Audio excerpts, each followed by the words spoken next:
New Yorkers are a patient people.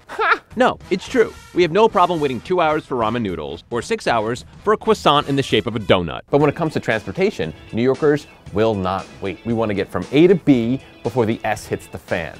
Well, luckily for the East Siders of New York City, the wait is finally over. It's true. After almost a century of having to settle only for the 4, the 5, the 6, the Q, the E, the M, the L, and the FB and D, Eastern Manhattanites can now rejoice in adding the infamous 2nd Avenue subway line. And it has been such a huge headache for so long, the constant digging and construction, all the financial weight on the city.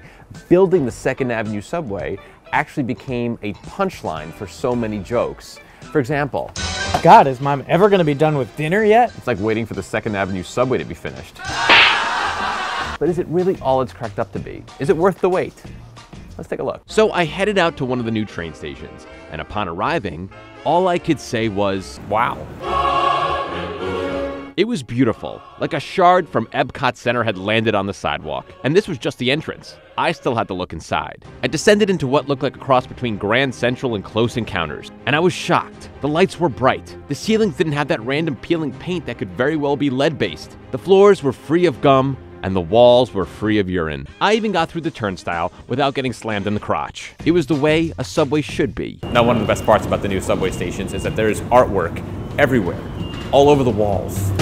Jesus. There was Walter White, my grandpa Sid, and a young Haley Joe Osmond. Not to mention inspirational Latin quotes like Excelsior and E pluribus unum. And technology so advanced, it's sure to get my parents lost in about 5 seconds. So if you have no idea where you're going, you just say, oh, I'm right here at 86th Street. I want to go here, and it checks the route for you. This is great too, because you don't have to ask the guys in the little booths for directions anymore, because we all know how helpful they are. They have USB jacks here, so you can charge your items. It's nice to sit on a subway bench and have it not make a squishing sound when you do so. But the question is, are the other 2nd Avenue subway stations as nice as this one? That's okay. We're gonna find out.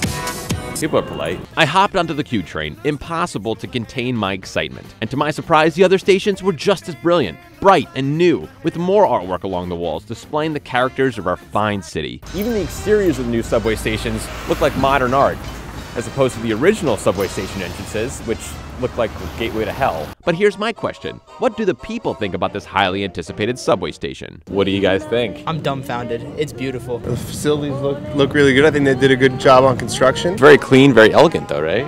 Looks beautiful. You could lick the ground. You don't have to worry about getting leprosy just by being inside the subway station. Not yet. I like the clean tracks.